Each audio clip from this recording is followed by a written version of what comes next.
Hi, my name is David, and I am the Director of Operations here at InnerLife Ministries. I'm one of the newer members of the team, and today I'm joined by Kathy, our Curriculum Care Specialist, and Clancy, our Executive Director. The reason we're having this conversation today, the purpose of this video, is to give people the opportunity to explore InnerLife Ministries and the work that we do in a deeper level that you might not normally get from just exploring the website. So that may be useful to you if you're considering joining our team on staff, want to expand the impact of the gospel through our discipleship process, or you want to consider running our material in your ministry context. We really hope this is an opportunity for you to get a clear picture of who we are and what we're doing, what we're about. I'd love to start off just by giving you the opportunity to get to know us a little bit. So, Clancy, Kathy, could you share a little bit about your background, what's brought you into working with InnerLife Ministries, and a little bit of the work that you've done? Well, first of all, it's really great to be with you guys. I'm excited to do this. My name is Clancy. I serve as the executive director here at InnerLife. And for me, I actually first got involved in the ministry in my early 20s when somebody suggested I take Untying the Knots of the Heart. And I was at a place in my life where I was just in major crisis in every way. And really, I was starting to conclude that the gospel is no answer to my real life, my real pain, my real relationships. And through Untying the Knots of the Heart, it's kind of a longer story, but I cannot overstate how deeply it changed me. And from there, I go, man, this is really cool work. I've been around the church for quite a while. I've always wanted to go into ministry. And what the work Untying the Knots of the Heart did was so compelling and beautiful. As I saw it impact my family and my best friend and my brother, I go, man, there's something to this. So after college, I joined staff with InnerLife and served as the director of operations. And then I recently stepped into serving as the executive director. Yeah, I'm Kathy, and I am the curriculum and care specialist for InnerLife Ministries. And I first took Untying the Knots of the Heart in 2012. I was 42 years old. I had started in full-time ministry when I was 32, and a combination of two things happened. The unexpected experience of lots of pain working in ministry, and then some personal things that unfolded in my life with story around my grandmother and the amount of pain in her life and how that came and affected me. And friends invited me to take Untying the Knots of the Heart. And after arguing with them about it for 2 years, I finally did it. And it was a turning point. It just revealed places in my heart that I didn't even know I needed the gospel.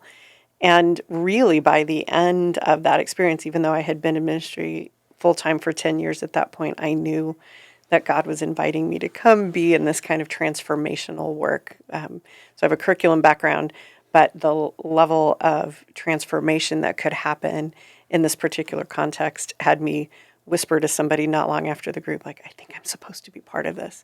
And so came in to do a significant curriculum revision in 2013 and have been here ever since. Yeah, the experience of going through the discipleship process was so needed for me when I went through. I was just at this point of, is the rest of my life, is the rest of my marriage going to be this painful? What am I supposed to do with this? Because I believe that God had better for me. And so getting to go through that brought such a change where it wasn't just the gospel is knowledge and intellectual belief, an intellectual assent, but actually something that got into my heart and changed who I am in a way that was had such a profound impact that then over the years I wanted to take every opportunity that I could to volunteer and help with little projects, and little projects become bigger projects, and As they do, yeah. yes, which has landed me here, which has been fantastic. But as I've recently come on staff full time, one of the biggest challenges in explaining to people what I'm doing is actually explaining what InnerLife Ministries is, what we do, because it is so unique and it's a different kind of ministry than what a lot of people think of. So I'd love if you guys would give your kind of brief description of what's at the core of InnerLife Ministries. What is it that we do? Yeah. I think sometimes a good question to ask is when you want to get to know an organization is what need are they meeting in the world, or what isn't right in the world that they're trying to set right, based on God's kingdom values. And for us, I would say what we're really trying to address is what I'd call the four enemies of the inner life, okay? Unconfessed sin, unhealed pain, unrealized lies, and underdeveloped skills. And when those four things don't get addressed, we all kind of instinctively know, man, it's going to wreak havoc in our churches, and our lives, and our marriages, and our families. Like these, when they go and address these four enemies, they wreak havoc in our lives. And that's what I'd say we're really trying to get after those things. That makes sense. And I think the language of addressing unconfessed sin and unhealed pain sounds probably familiar to most people in most contexts. But I think I'd love it if you'd share a little bit more about what it means to be addressing unrealized lies and underdeveloped skills, because I don't think those are things that we normally talk about in the church or even think about. Yeah. By unrealized lies, I'd say we all have what some would call a worldview, a way of seeing life, the trust structures of our heart. There's a lot of different ways to put it. But what happens when we believe lies about our identity? We believe lies about our purpose. We believe lies about God. We believe lies about his character and his goodness. We believe lies about the gospel. And what makes them really dangerous is not just the lie, but the unrealized part of the lie, right? The most dangerous type of slavery is that which appears like freedom. And a lot of people, myself included, all have these blind spots of unrealized lies that we don't just like believe, we're actually like living out of. It's how we live life. It's how we do relationship.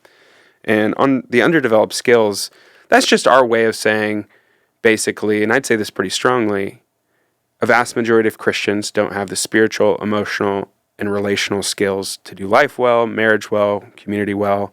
And what I mean by skills is, what do you do with your pain? What do you do with your desires? What do you do with your identity? How do you handle conflict in a healthy way? How do you sort through these things with God? How do you grow close to God and draw near some of those spiritual practices or skills or disciplines? And so, yeah, those are a little like less clear than unconfessed sin and unrealized pain. But when those two things go unaddressed, they're pretty painful too, and they have kind of damaging effects. Yeah, I love that answer.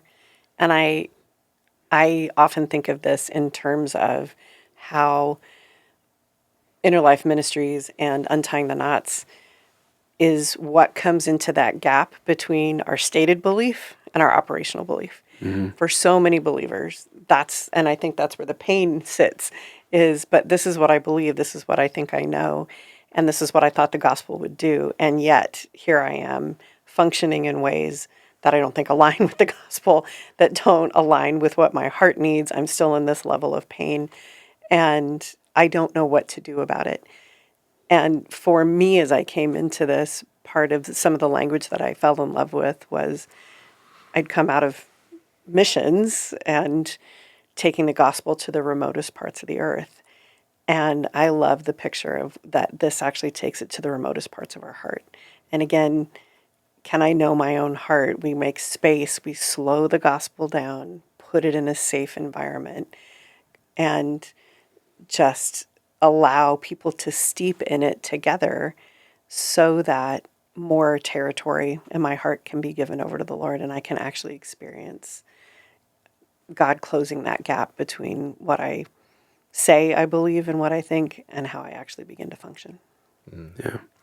And I think one of the insidious things about what Kathy just said, the gap that is in all of our lives, and also the four enemies of the inner life, is those things are very, very tough to address on a Sunday morning or in a typical small group. I mean, but at the core of it, we all instinctively know those four enemies, the gap between what we say we believe, our orthodoxy and our orthopraxy, has to be addressed. But it's really difficult to do on a Sunday morning or in a small group. You can do elements of it, don't get me wrong, they're really important. But a lot of Christian leaders are looking for tools of how do I help people actually experience real gospel change. And that's at the core of what we do at InnerLife, is really equipping the church. We want to be for the church, by the church, really not separate from the church, but an empowering, equipping, strengthening tool to the church. Yeah, I think so often in the church we decide that we're willing to trust Jesus with our salvation. I'll trust him to get me to heaven, but I still got to figure out the rest here. But Jesus said, I have come that they may have life and have it abundantly. John 10:10. And yet many believers aren't experiencing that abundant life. They're not trusting in Jesus for the aspects of life here and now. And that leaves damaged and broken relationships, people dealing with depression and anxiety, trying to deal with pain through food or entertainment or sex or substance abuse, and just leaving people really hurt and empty despite having access to deep, life-giving relationship with Jesus.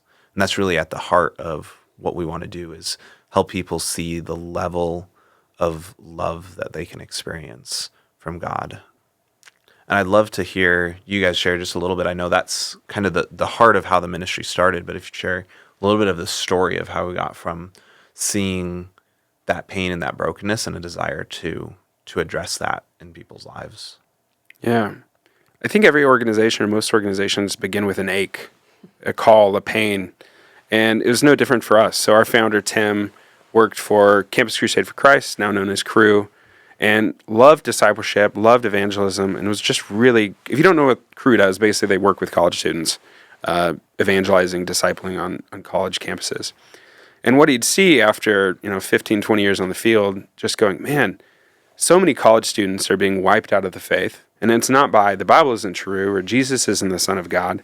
They're being wiped out by anxiety and depression and addictions and relational issues and family of origin things. Basically the four enemies of the inner life in just different ways. And it was really painful. And kind of at the same time, he was experiencing a lot of healing and growth and transformation in his own life through a seminary professor's courses. And so eventually he started to develop what is now Untying the Knots of the Heart, to disciple to the college students, minister to the college students he was working with. And from there, it was like tested in churches, and the churches go, hey, I think this would actually be more helpful, not just helpful for college students, but also helpful for the church at large. And that's basically how we were birthed, out of this great ache of, man, the inner life has to be discipled. The gospel is not reaching the places it should reach and changing the places it should change. Kathy, I know you were a part of the early days of the development of the content and the material, and I'd love to hear a little bit about your experience with that and some of what the vision was as you saw it come to shape, come to form.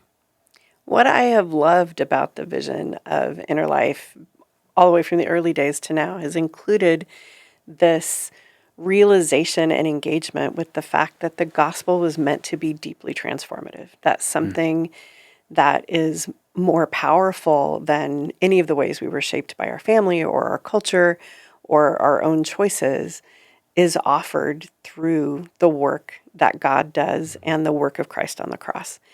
And Romans 12:2 says, do not be conformed to the patterns of this world, but be transformed by the renewal of your mind.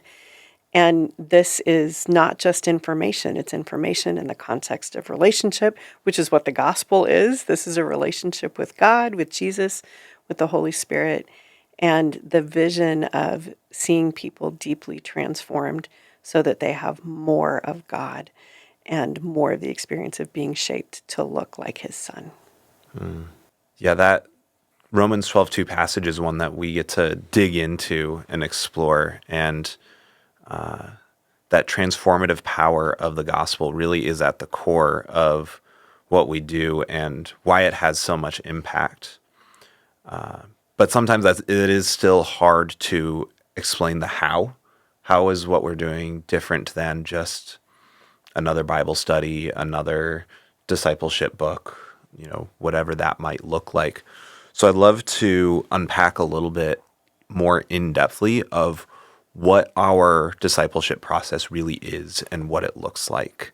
And just for context for those listening, you'll probably hear us refer to it as Untying the Knots of the Heart, or UTK. We've actually gone through a couple of names over the years, and it's probably going to change again as we try to find what's going to be the best fit for helping people truly understand what it is and get people the opportunity to experience the gospel through it.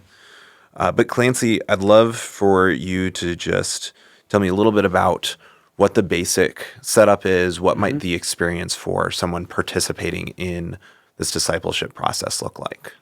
Yeah, most participants hear about it through typically their local church contacts. They basically say, "Hey, I'm interested.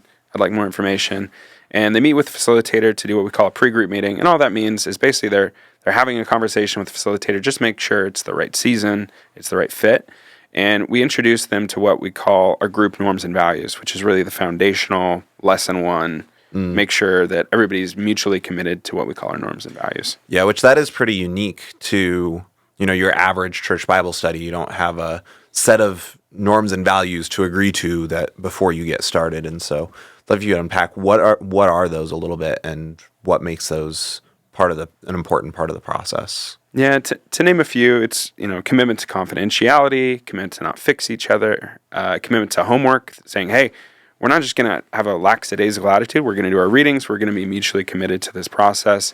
And then the values are things like a desire to mature, honesty, openness. And basically the group itself all mutually commits saying, hey, we're doing this together. We're committed together. And we're committed to making this a group where we can tell the truth of our lives. And the norms and values are pretty important to kind of set us up there. Yeah, because what we're really after is this environment where we can say, I don't know everything yet. And again, to let the gospel come in and do a transformative work means there are some things I have to admit, I have to own up to. And so that high confidentiality, high vulnerability part, that honesty and openness, where we say, okay, it's not just telling the truth, but it's telling the whole truth about things. And that commitment to attendance, I will be here for you. We are on this journey together. A lot of people don't have an experience with a safe place to really unpack all of their story, to allow God to touch all of those places and to do his work. So that's what we're looking to create. Yeah, that is pretty crucial to being able to have the kind of impact that this process does. So let's say someone's done that meeting, they're committed to those norms and values. What's next for them? From there, every participant actually has their own workbook where it has all of the readings and some of the pre-processing and the questions that they do in preparation for the group time. The group time is actually really intentionally set up to be only about 30% information or content review and about 70% discussion, interactions, and exercises and things like that. Yeah, I know those interactive activities, the discussion is really at the core of what helps bring that not just to be head knowledge, but actually into integrating it in our hearts. And Kathy, you've been a big part of kind of developing and shaping what that looks like. So I'd love if you'd share a little bit more about that. When InnerLife was founded, one of the desires, going back to that even, was that we want to get people talking. We want to get people interacting and bringing things into the light. We talk often about 1 John 1, and can we bring things into the light? So what are questions that will allow us to share our stories with one another? Allow us to say, actually, oh, I realize this is actually how I think. This is how I see God. This is what I notice when I'm tempted to sin in this way or when I interact with people. So discussion questions that help draw that out, and we're listening to one another. We also have, though, some wonderful exercises that we do that are a bit unique to us. We have some that are identification exercises. We look at things like culture or the lies that maybe we believe about our identity, or what are the real truths about our identity. And we get people up and moving around the room and sharing more of their story. And again, in that listening to each other, we're finding out we're not alone. Part of what keeps us from growth often is thinking, I think maybe I'm the only person that struggles with this. And to hear, oh my goodness, no, actually, I'm not alone. And how are you dealing with that? What can we learn from each other? What is God showing to all of us here? Yeah, that first identification exercise that we do in our lesson on culture is that moment where we start to strip away the shame that people feel because you get to hear other people. Identification exercises are where we use them in a couple different lessons, but the first lesson we do that in is our lesson on culture. In our lesson on culture, we identify some cultural tendencies that negatively form and shape us. So in Western culture, that's things like we are time-sensitive and production-oriented, we're materialistic, we're image-oriented, we're hypersexualized culture, and we put little posters for each of those up around the room. and participants will go stand underneath the one that's had the most negative impact on their life and their relationships with each other. And then starting from the largest group, because there's some strength in numbers, some comfort in sharing, share that with the rest of the group. And the value there really isn't in the opportunity to share, although that's good, but it's in hearing that, oh, I'm not the only one who's been formed and shaped and impacted by my culture in this way. And it starts to strip away that shame, like you said, Kathy, that bring it into the light. As he is in the light, we get to see things through God's clear-eyed perspective. And it's that really unique way of getting to start to open up and be willing to address those things. Yeah. And David, as you're saying that, part of what's happening too is that we're saying, how are those tendencies, as you said, affecting my inner life, affecting my relationships? And that includes with God, it includes with others, it includes with my own heart. And so in order, again, to let the gospel come do the work that Christ went to the cross for, to restore us to God, to have us be intimate in relationship with him, and to experience that transformation, I have to not generalize the effects of culture anymore. I have to not generalize the brokenness of the world. I have to say, wait, I'm still living in the after effects of the fall and the pain of the fall on this side of heaven. And what do we do about it? What does it look like in my life? God, how do I need you specifically for me? How do my brothers and sisters need you? Yeah, that identification exercise is kind of one of our first more unique embodied exercises, which I really love. One of the other things that's unique in the experience is something we call it dyads, but it's some one-on-one discussions. And Kathy, I'd love if you would unpack those dyads for us a little bit and what that looks like.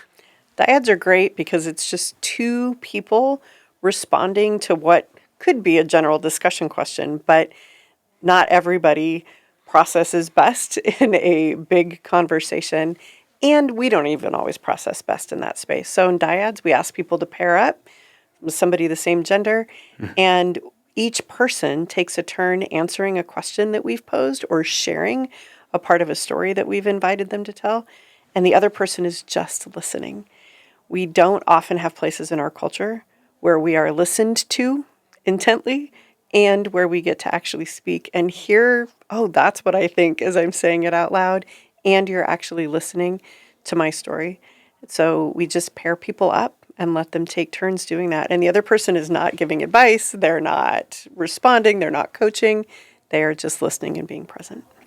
Yeah, it's one of my favorite parts about that, just listening and being present, is one, it's beneficial because it's rare for us to get to process a thought all the way through without somebody interrupting. But even just as much for the person on the other side of that is so many of us have never developed the skill of how to genuinely just sit, be present, and listen to someone. Most of us listen in order to give an answer. We're waiting to give advice. And it's really funny. Honestly, the first few dyads that we do in the group, people are very nervous because, again, we don't have a habit of just listening or of making eye contact, honestly, while we're talking to people. People are knee to knee, face to face. Each person has like 90 seconds, 2 minutes, 2.5 minutes to answer a question. And yeah, it's kind of awkward. People honestly kind of groan at first. But by the end, Kathy and I just led a group last night. Stop them talking. You can't get them to stop talking. Okay. I actually want to give a few of our favorite dyad questions because I think it's kind of good to give people an idea. What are some of your favorites? So some of my favorites are, so in lesson 2, we talk about what's working for you right now. So just a super broad question, what's working for you right now? And you might guess what's coming next, what's not working for you. And people are like, what do you mean? I go, no, is your car working? How's your relationship with God? How are your habits? What's working, what's not working? A really fun one, you should ask this at your dinner table, is where are you seeing some of the tangible remnants of the fall in your own life? Specifically naming, because we just talked about the fall and we're talking, how do you see some of these really tangible remnants in your own life? Yeah, those are all really unique aspects of what makes the group time so special and so impactful. The other part that I think really has an impact for people is that groups can be single gender or mixed gender. And there's benefits and downsides to having both types of groups. But assuming you have a mixed gender group, half of the group time is both genders together, but half of the group time is actually split into gender-specific time. And it allows this opportunity to go even a little bit deeper, to share and process things that might not be appropriate in mixed company, and to explore what we call our life maps, which is the other part that's really unique to the Untying Knots experience. And I love, Kathy, Clancy, if you guys would share a little bit about the life maps and the impact that that has on the process. Yeah, life maps are basically, a quick overview, is they're about 40 to 45 minutes where somebody gets to share their story. So both the highs of their life, the joys of their life, the more most difficult shaping elements things, of their life, the things that most shape them, and also like where are the threads of God's redemption that you did not see? And because a lot of people have never sat down and told a group of people basically their life story of the joys, of the hardships. People get, as Clancy said, 40 to 45 minutes to share their story. And then the participants that are in that single gender time with them get about 15 minutes to respond to that. And again, we're going to keep our norms and values. We're not going to give advice. We're not going to fix people. But respectfully and thoughtfully, we're going to say, boy, here's what I was thinking as you were sharing this. Mm-hmm. Here are the things I was feeling. Here are the ways that I've walked in your shoes. I can really empathize with that. We can thank them for sharing their story. And invariably, almost, we have people saying, I've never said this out loud to anybody before. Yep. They are continuing that process of bringing things into the light. And we are coaching our participants. We're going to receive them. We're going to lean toward them in their story, in their hurt, in their loss, in their joys. And so consistently, we have people saying, I've never really noticed this thread through my life. I'm realizing God was doing this in this part of the journey. I'm realizing I need him in this way now. I'm going to begin to pray like this. I want to change this. I want to surrender this to him.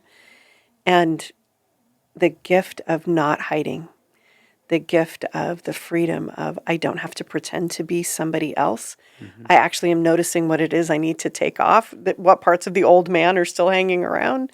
And God, what are the new things that you would like me to receive from you to continue to shape me? Yeah, what I really love about the life maps is that it's the knowing and being known. That inside the context of the group, you get a level of depth of relationship with the other participants, with each other, that is really unique and is meant to happen inside of the church. And it's one of the beautiful parts of what happens after an Untying the Knots of the Heart group, is that people come out of this experience with deeper relationships, knowing and being known by others in the church, and allowing the church then to be that new family that God has invited us into being. Yes. Part of the unrealized lies that Clancy was talking about before, I think, includes the biases that we have about our brothers and sisters around us that keep us from being the body. And so in any group, you will have people who've experienced maybe a lot of health and a lot of consistency and love in their lives, but they still need God's deep work and transformation as well. You have others who've experienced great dysfunction, great pain, and we need each other in the body. We need to understand everybody comes with different strengths and weaknesses out of our backgrounds. And what you're saying, David, about the friendships that this makes, the continued connection for people in being known, somebody with a background of extreme abuse and loss, that they can't imagine actually that they're even worthy of being loved by people. And that if people actually knew their story, maybe they wouldn't even let them sit by them in church. Being known and loved by someone who's like, no, I didn't experience that, but I love you. Other people who've carried around performance mentalities. I need to achieve this much. I need to work this much. I'm going to demonstrate to you that I'm the smartest person in the room because that will keep me safe. And finding out they can lay that down and that they can have connection with people from broad, different, various backgrounds is amazing. David, I think at this point, we've talked a little bit about the shape of the process, some of the philosophy, some of the questions we ask and how we do it. But let's talk about the content real quick. So it's 2 parts, part 1 and part 2. Give us a breakdown on what exactly do we cover in part 1? I like to describe part 1 of the process as out with the old, in with the new. Ephesians 4, Paul describes how we're to put off the old self and to put on the new. And we would propose that you can't actually take something off if you haven't identified what it is yet first. So we go through a process of identifying what are the ways that the tragedy of Genesis 3, the impacts of the fall, have formed and shaped me through a fallen and broken culture, fallen and broken families, that I've come to embrace some false beliefs, some of those unrealized lies, things like I am what I do, or I am what other people think about me, or I am the results of the things that have happened to me. And what does it look like to reject those lies by looking at this new thing that I'm putting on? What is this new Trinitarian family that I'm adopted into? What's my identity as a member of this new family? And what new truths do I get to live out of because of that? I get to replace things like I am what I do with I'm a deeply loved and delighted in child of God. I am a fully forgiven one. I am a new creation. I am not what I was before. And that new perspective is a new foundation for life that we're meant to have as believers. It's really beautiful. David, even as you're saying that about part one, it reminds me again what I think this process does so beautifully is it does not allow the gospel to remain generic. Mm-hmm. It is very personalized because we are doing this. And like you said, we're finding out for each of us, what is it, God, you're inviting me to take off? Because you're asking me to come into agreement with you. As I come and meet this new Trinitarian family and find out who I am and what God says about me, who wins the war? Is it, what everyone has said about me or told to me or what I've experienced, how I was treated? Or is it what God is saying about me? And so that gift of coming into agreement and beginning to believe that and to see what that does. And in part two, it's really one of those things where we go, okay, we've established the old, talking about this new identity, but as a member of this new Trinitarian family, God is a really kind father. And as a really kind father, he's going to give his kids some relational skills and some emotional skills to do life well, to do relationship well. So starting in part two, some of the things we look at are our emotions, are our pain and desires, and is conflict. And something we often joke about, Kathy and I joke about, is what happens when somebody mismanages their identity, they mismanage their emotions, and they mismanage their desires and their pain. It's like an IED, It's a bomb waiting to go It's off. a bomb waiting to happen. And so we talk about those things because they're foundational. So emotions, pain, desires, and then we could go into unhealthy conflict patterns and healthy conflict patterns. Like how do we do conflict well? And then we get into the foundational things of forgiveness and trust and boundaries. And then we land the plane living loved in community. So being loved by others is how we're actually going to be changed. And also we need to love others and live in community. And so that's kind of where we land the plane in part two with some more practical skills on how does this actually work itself out in my everyday emotions, in my everyday pain, in the conflict, in the ways that I'm holding resentment and unforgiveness, in the ways that I need to ask and repent to others and ask for their forgiveness, and kind of seeing these things actually flushed out into our relationships. Yeah, in our Christian culture, there's such a wide spectrum of the way that churches and believers want to look at engaging with our emotions, right? On one end, you've got this picture and idea of wouldn't it be nice if we were just robots? If all of these emotions, these pesky emotions would go away so I could just execute the instructions the right way every time. Because they're the things that keep us from maturity is what it feels like. Yeah. And on the other end of the spectrum is saying, whatever you feel is your truth. Yeah. And whatever your feelings about this, whatever you might feel that is the right thing, well, that must be true. And let's run out of that.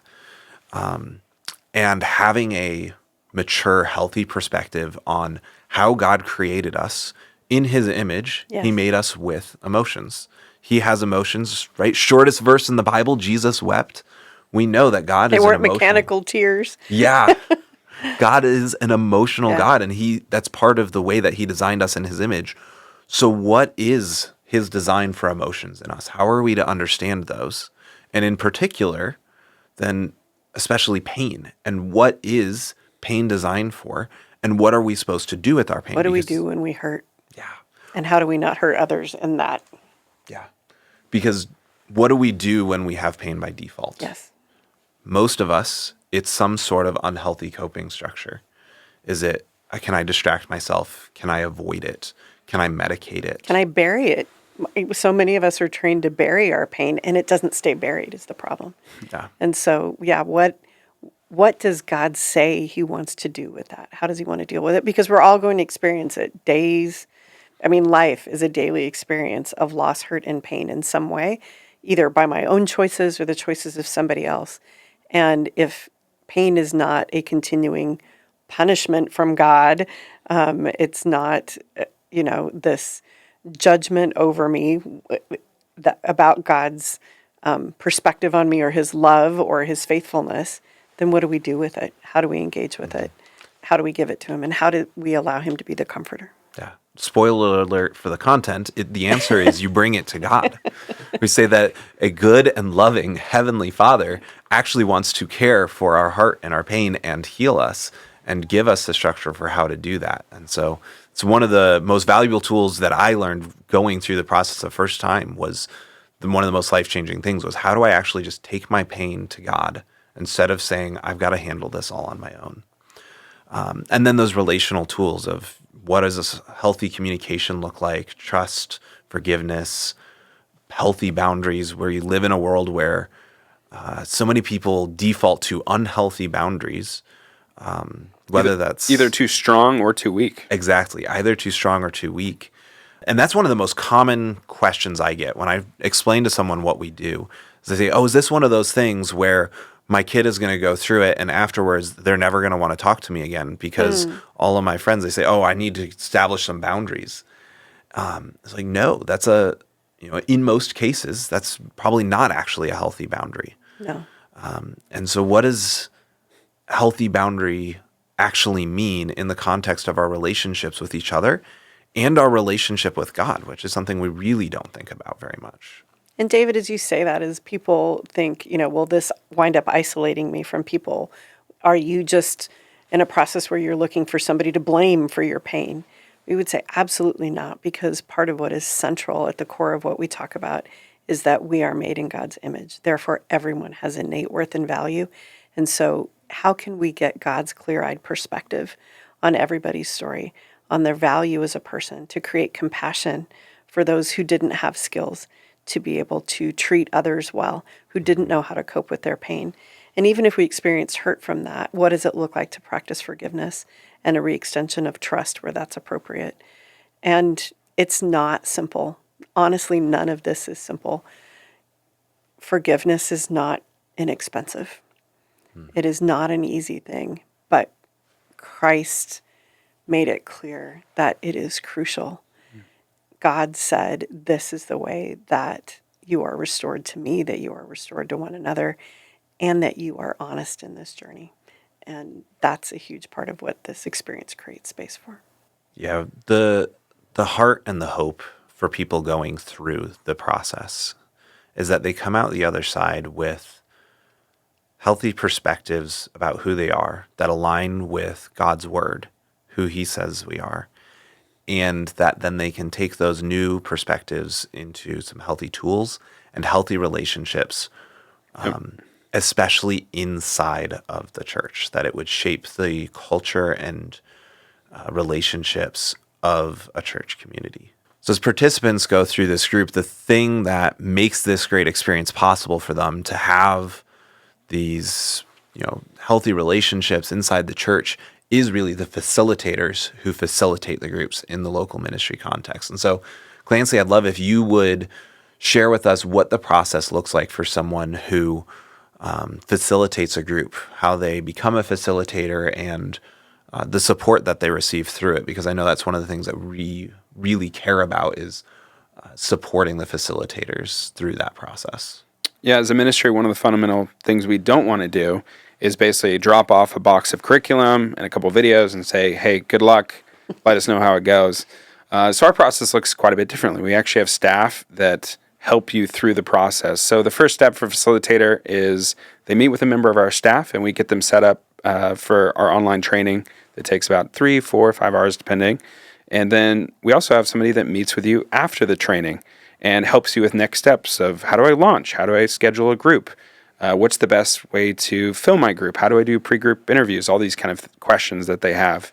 And then from there, we really want to be, in many ways, a partner in this ministry as you do it in a church or an organization or wherever. We're available all the time. We actually have a texting number that all of our staff is on that really quickly replies to questions or concerns.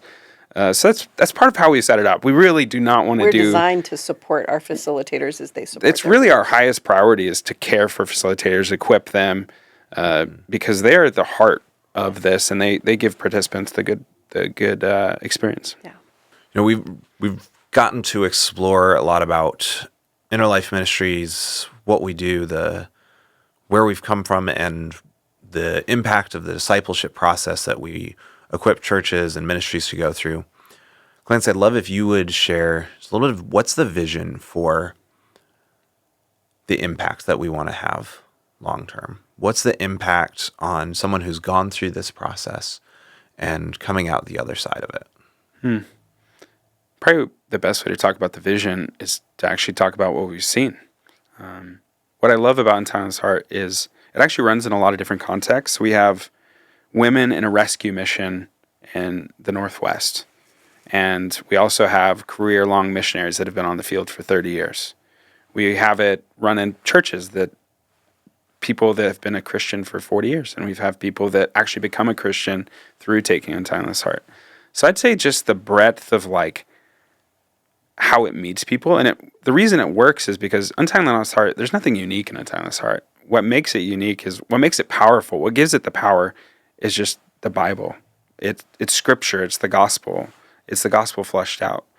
And so I think as far as what's the vision for people post UTK is a level of self-forgetfulness, a level of a different kind of love, a different kind of relating to people. We have this pastor and him and his wife took this, and their kids actually define their childhood as mom and dad pre-UTK and mom and dad post-UTK. That's a beautiful thing, that it's so deeply shaped how they do relationships, how they interact with their kids, how they do marriage, that's how their kids define and kind of separate their childhood. That's pretty cool. So those are some of the things that we've seen. And I'd say, yeah, the vision is freedom, is love, is missional. The vision is missional is what I think of often, because to experience God this intimately, this deeply, to begin to come into agreement with him about what he's done and who we are and now how we live, means that hopefully I now am loved so deeply and I am so different. We get calls from people all the time who are like, I'm interested in taking this because my spouse did it and they're really different, Yes. Pre-UTK, post-UTK. Yes. But it's really a pre-experience of the depth of the gospel and now a post-experience of the depth of the gospel. And I love thinking about how hearts are changed so that they can't help but go tell others about God, about this is the answer. This is an experience of being steeped in the love and the presence of a missional, sacrificial God. We are now wired to be the disciples and the proclaimers, I think, that God said, I want you to be. Go tell others about me. I'm the answer. Bring them into the family. Make disciples in my name. Yeah, it really is the boiled down impact. The vision for what we're trying to do is for people to experience the love of God. It's the love that compels us forward into deeper and healthier relationships with each other, a love that should define the culture and environment inside our church family, and one that drives us to say, I have to tell other people. I have to tell more. I need the people in my life, the people that I know, to know about God's love and to experience it the way that I have. I think of Romans 12:1. We become the living sacrifices that we're invited to be. What does it look like to be a living sacrifice? This walking, breathing sacrifice unto God that is demonstrating his works, his character, his demonstration of saying, I made you, I created you, you're mine. Come back into the family. You've been bought at a price. And so we go toward those who don't know him. We go toward those who are hurting. We go toward those who are saying, the spot that we were in. Wow, I said this and I knew this and I prayed the sinner's prayer and I came into Christianity and then I tried a really good strategy to be a better Christian. And we're saying it's not a strategy, actually. It's coming to know this God. Come know my God. Yeah. There's an old story of a church that had a guest preacher come to preach. It was this old pastor. He was well known, world renowned, and they asked him to give a sermon to just teach the most profound truth from the Bible that he had learned over his years as this great preacher. And he walked up on the stage, cleared his throat, and he said, "Jesus loves me, this I know, for the Bible tells me so." And he walked off the stage. And I think that's the heart of what we want people to get out of Untying the Knots of the Heart, is Jesus loves me because the Bible tells me so. And I've got to let other people know. Yeah. Well, we hope that we've given you a clear and somewhat in-depth picture of what it is that we do, the practicalities of it, the impact of it. And we'd love to get to explore it more. If you're considering maybe joining our team to give more people the opportunity to experience the impact of God's love and the gospel through this process, or you're considering in your local ministry context of, could this be something that we run at our church or at our ministry? We'd love to have a conversation with you. Please reach out. We'd love to just talk and answer questions and hear about what's going on in your context. Thanks for listening. Thank you. Blessings on your day.